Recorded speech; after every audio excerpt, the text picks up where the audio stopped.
Bismillahirrahmanirrahim. Alhamdulillahirabbil alamin. Allahumma shalli wa sallim ala sayyidina Muhammadin miftahi babi rahmatillah adada ma fi ilmillah salatan wa salaman daimaini bidawami mulkillah wa ala alihi wa sahbihi.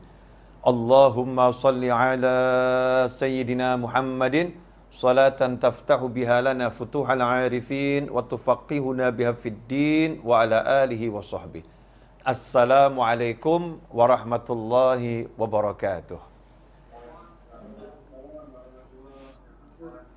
Alhamdulillah kita dipertemukan di sebuah pertemuan yang mulia. Meskipun tidak ada yang menampung kita saat ini kecuali dunia maya, bukan berarti pertemuan kita tidak nyata.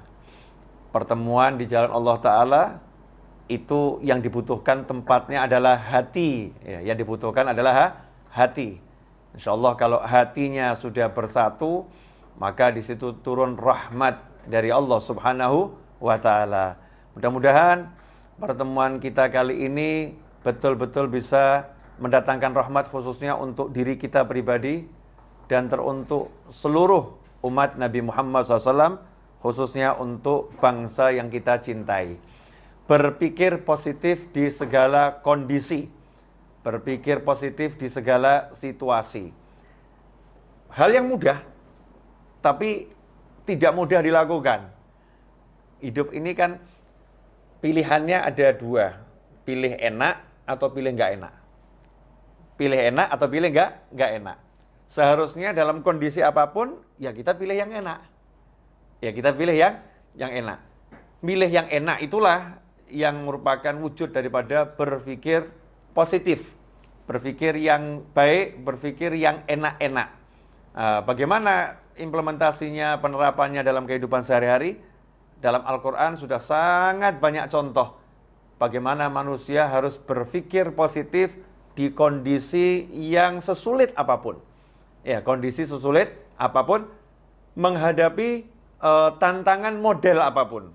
Saya akan ambilkan beberapa contoh insya Allah untuk kajian pada siang hari ini. Mudah-mudahan berkah untuk yang berbicara dan untuk yang mendengarkan serta melihat dimanapun dan kapanpun. Yang pertama, contoh yang paling ekstrim, yaitu ketika Nabi Ibrahim alaihissalam. Nabi Ibrahim alaihissalam sudah dibelenggu, diikat, kemudian api sudah dibakar. Dan perlu dijelaskan, apinya bukan sembarang api. Api itu dibuat oleh Namrud bersama rakyatnya dengan mengumpulkan kayu bakar yang prosesnya dalam tafsir disebutkan kurang lebih 1 bulan. Kemudian tempat lapangan untuk menampung kayu bakar itu pun dibuat sedemikian rupa seperti tungku. Tanahnya digali, kayu bakarnya dikumpulkan, ditumpuk di situ, kemudian api dinyalakan. Hasilnya panasnya maksimal, sehingga mampu membakar burung yang terbang jarak 1 mil, 1,5 kilo di atas api tersebut. Burungnya akan terpanggang hidup-hidup. Nah, bayangkan Nabi Ibrahim alaihissalam nggak punya teman, nggak punya siapa-siapa, ya, diikat, akan dilemparkan dalam kobaran api yang luar biasa tersebut. Nalar manusia akan mengatakan nggak mungkin selamat, nggak mungkin menang melawan kondisi yang seperti ini. Sendiri terbelenggu. Tapi subhanallah, datanglah bantuan dari Allah Subhanahu wa Ta'ala. Bantuan itu lewat makhluk-makhluk Allah yang berdatangan, baik itu malaikat sampai pun kata, semuanya menawarkan bantuan kepada Nabi Ibrahim alaihissalam. Tapi saat itu Nabi Ibrahim alaihissalam pada puncak cinta yang luar biasa, sehingga Nabi Ibrahim mengatakan ilmuhu bihali kafani ansuali. Allah tahu keadaanku, biar Allah sendiri yang langsung ngurus aku nanti. Biar Allah yang langsung ngurus aku. Ini jangan dicontoh loh ya. Ini tingkat cinta yang tinggi. Kita biar Allah yang ngurus kita, tapi kalau kesah terus. Nabi Ibrahim datangi malaikat Jibril alaihissalam. Saya akan tolong kamu. Maka Nabi Ibrahim mengatakan, Allah maha mengerti kondisi saya, biar Allah yang ngurus saya. Ya udah kalau begitu kamu minta sama Allah. Ya itu karena Allah tahu saya nggak minta sama Allah. Ini yang boleh ngomong gini, yang memang kelasnya kelas Nabi Ibrahim alaihissalam. Kalau kita ini kelas orang-orang yang banyak keluh kesah nih ya minta. Ya, nunjukkan kebutuhan yang luar biasa. Nabi Ibrahim alaihissalam kelasnya kelas manja, jatuh cinta berat pada Allah Subhanahu wa taala. Hasilnya apa? Beliau berpikir positif, ya akan ada pertolongan langsung dari Allah taala. Allah akan menyelamatkan dengan caranya Allah, yang saat itu tidak ada satu makhluk Allah pun, bahkan malaikat Jibril alaihissalam, ya, tidak pernah berpikir bahwasannya api itu akan menjadi penyelamat untuk Nabi Ibrahim alaihissalam. Karena sejak malaikat Jibril itu diciptakan, melihat api itu selalu membakar. Api itu membakar. Ya, api itu sifatnya membakar, nggak berubah. Tetapi hari itu Allah Subhanahu wa taala merubah. Ya narukuni bardan wa salaman ala Ibrahim. Hai api, kata Allah taala. Jadi Allah langsung bicara kepada sumber masalahnya. Masalahnya di mana? Kayu bakarnya? Bukan. Masalahnya di mana saat itu? Namrudnya? Bukan. Ini masalah yang paling urgent saat itu adalah api ini akan membakar Nabi Ibrahim alaihissalam. Maka nggak perlu dicarikan pemadam kebakaran, nggak perlu dicarikan tim untuk memadamkan, tapi langsung apinya diajak bicara oleh Allah Taala, diperintah oleh Allah Subhanahu Wa Taala. Ya narukuni bardan wa salaman ala Ibrahim. Hei api, jadilah kamu dingin. Nomor satu itu dulu. Api kamu dingin. Ya, tapi wasalama yang menyelamatkan, bukan sembarang dingin, bukan dingin yang membunuh, bukan dingin yang menyebabkan sakit. Bardaw wasalaman, dingin dan menyelamatkan, khusus untuk Ibrahim. Kayu kamu tetap membakar, burung terbang 1,5 mil tetap kamu bakar. Ibrahim alaihissalam, kamu harus jadikan dirimu khusus untuk Nabi Ibrahim, dingin dan menyelamatkan. Bagaimana api itu dalam satu kejadian menyentuh tubuh Nabi Ibrahim menjadi dingin dan menyelamatkan, menyentuh kayu di sekitarnya, membakar dan menghancurkan. Ini kuasa Allah Subhanahu wa taala. Ikhwani rahimakumullah, kita nggak bahas masalah kuasanya Allah, tapi kita bahas bagaimana pola pikir Nabi Ibrahim alaihissalam yang selalu optimis, berpikir positif di kondisi yang seberat itu. Kemudian kita beralih pada Nabi Musa alaihissalam. Nabi Musa alaihissalam ketika dihadapkan kejaran Fir'aun dan bala tentaranya yang luar biasa. Dan di hadapannya ada laut yang ganas, yang ombaknya dahsyat. Dan di sekitarnya ada kaumnya yang protes. Ya, kaumnya yang resah. Kaumnya yang gelisah. Bagaimana ini? Di sana ada laut. Di sana ada Fir'aun dan bala tentaranya. Nasib kita bagaimana? Hei Musa, bagaimana? Nabi Musa alaihissalam dengan santai mengatakan, Kalla inna ma'iya rabbi sayahdin. Kalla, gak mungkin kita akan celaka. Gak mungkin Fir'aun mampu mencelakai kita. Gak mungkin laut mampu menenggelamkan kita. Inna ma'iya rabbi sayahdin. Karena Allah bersamaku sayahdin. Nanti Allah akan beri aku petunjuk. Saat ngomong begitu Nabi Musa gak punya solusi. Tapi punya keyakinan. Punya pikiran yang positif, pasti Allah akan berikan jalan keluar. Pasti Allah akan berikan solusi. Hasilnya Allah berikan solusi yang di luar nalar. Seperti api tadi di luar nalar, maka solusinya juga di luar nalar. Apa ini? Masalahnya kalau lewat terus ada laut. Kapal nggak punya. Ini orang-orang nggak ahli renang, hidupnya di padang Sahara, nggak pernah belajar berenang. Ya. Senjata nggak ada, mau ngelawan Fir'aun dan bala tentara, ini konyol. Nggak punya apa-apa ini. Mau terjun ke laut juga sama konyol. Terus bagaimana? Allah Ta'ala jadikan lautnya itu jalan keluar. Allah Ta'ala jadikan lautnya itu solusi. Caranya bagaimana? Hei Musa, pukulkan tongkatmu itu ke laut. Kayu, biasa. Tapi di tangan orang yang beriman pada Allah Ta'ala, maka Allah perintahkan kepada laut ketika kena pukulan kayu, wahai laut, membelahlah engkau menjadi 2 bagian. Subhanallah, begitu kena pukulan kayu, maka laut itu membelah menjadi tebing yang luar biasa. Nabi Musa dan kaumnya melewati tebing air laut yang luar biasa tanpa rasa takut.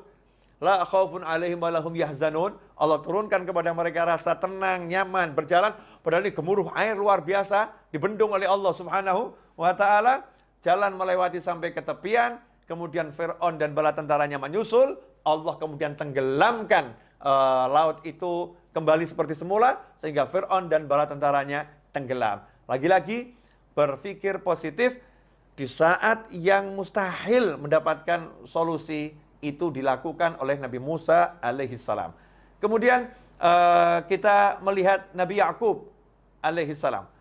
Nabi Yakub alaihissalam yang udah dikasih tahu bahwasannya Nabi Yusuf alaihissalam sudah dibunuh oleh serigala, diterkam oleh serigala. Ini darahnya, ini pakaiannya.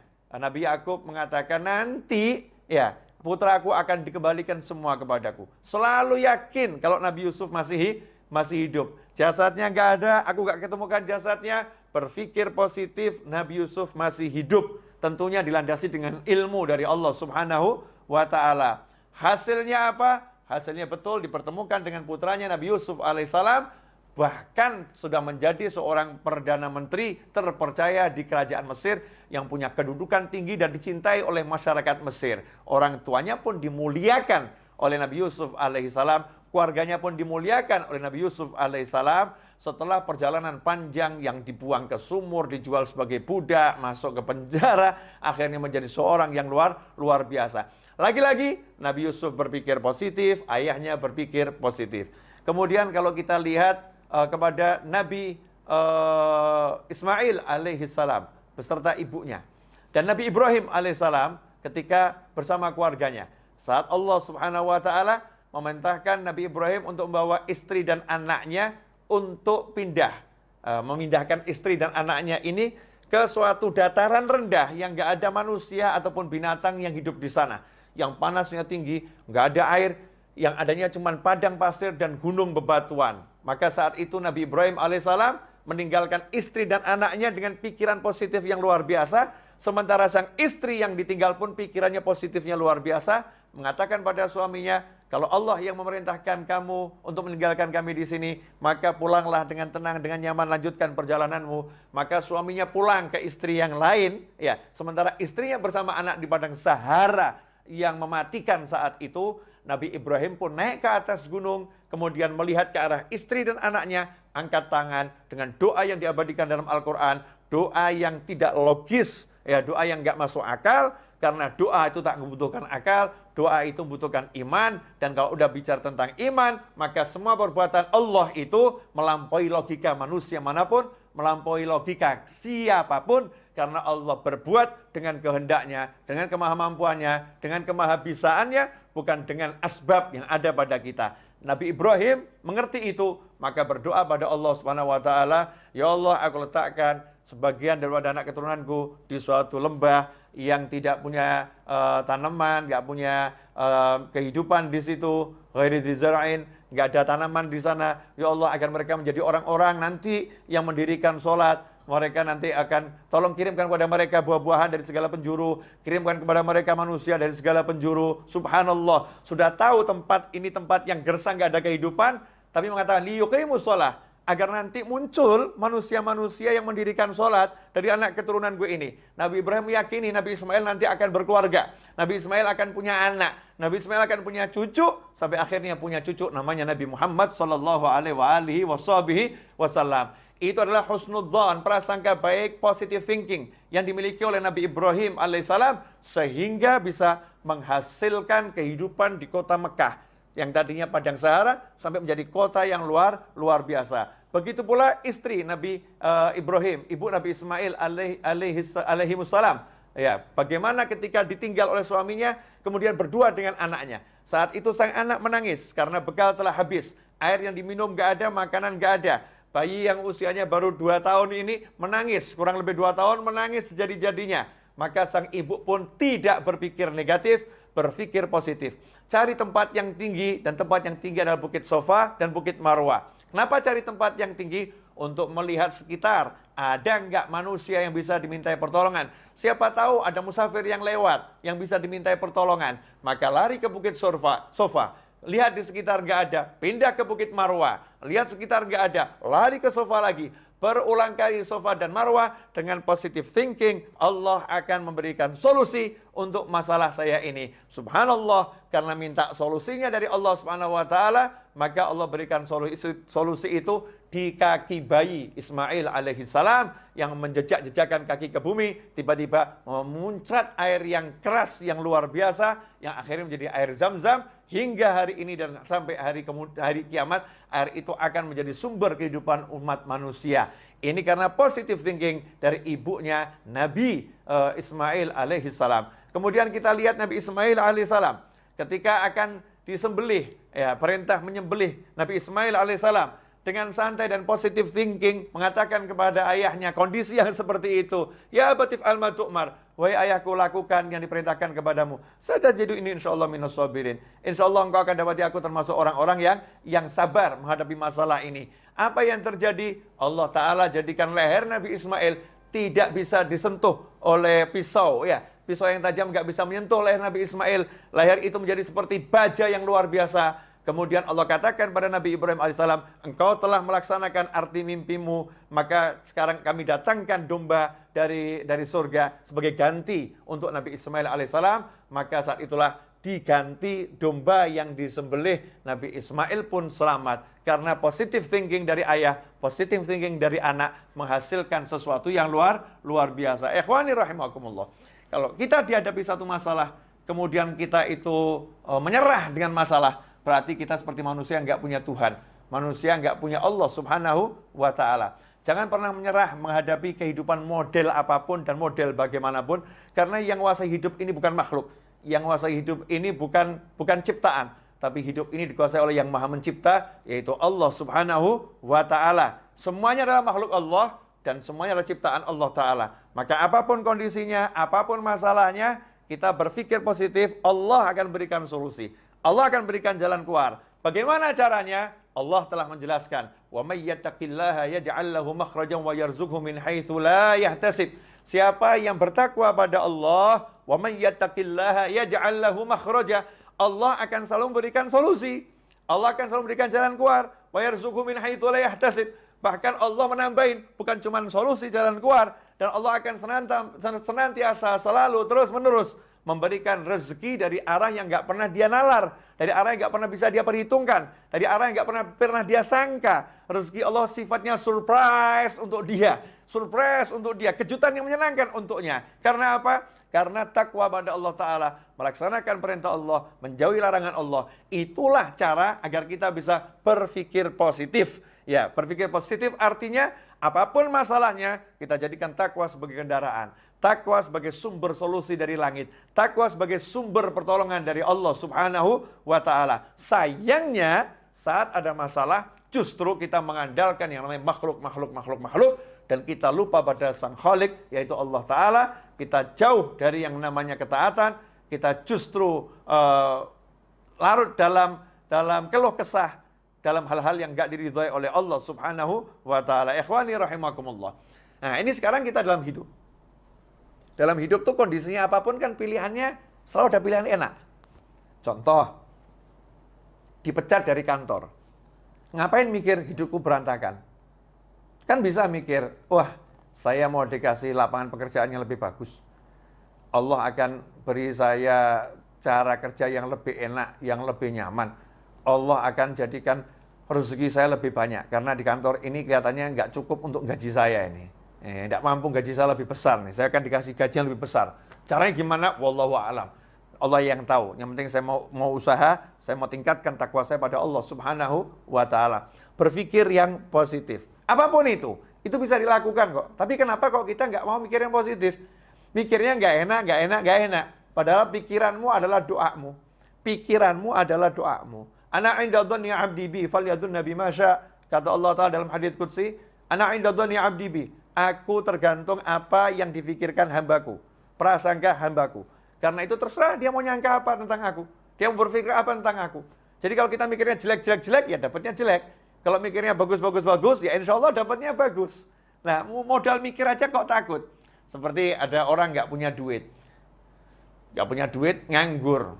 Saya nanya sama orang tersebut, "Mas, mau nggak beli rumah yang mewah?" Jawabannya, "Mau beli beras aja nggak bisa kok, Bib. Ngapain mikir beli rumah yang mewah?" Ini salah.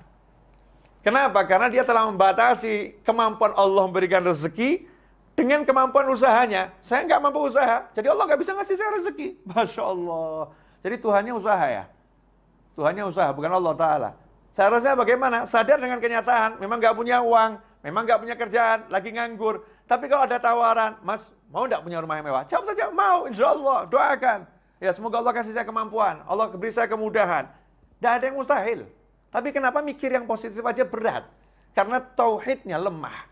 Karena yakinnya sama Allah lemah. Ma'rifatullahnya lemah. Gak paham siapa Tuhannya. Gak paham siapa Allahnya. Gak paham bagaimana kemampuan Tuhannya. Dan gak paham kalau dirinya gak mampu apa-apa. Dan yang lain juga gak mampu. Yang mampu hanya satu. La ilaha illallah. Muhammad Rasulullah SAW. Karena itu dikatakan dalam surat Al-Ikhlas. Qul huwallahu ahad. Allahus samad. Katakan, hanya Allah yang Maha Esa. Katakan bahwasanya hanya Allah tempat bergantungnya segala sesuatu. Gak ada yang lain. Hanya Allah, dan hanya Allah. Ikhwani rahimakumullah. Nah, ini beberapa yang sudah saya paparkan ini insya Allah menjadi masukan yang manfaat buat saya khususnya dan pemirsa dimanapun Anda berada. Jazakumullah khairan. Saya minta maaf atas segala kekurangan. Mudah-mudahan berkah manfaat. Wassalamualaikum warahmatullahi wabarakatuh.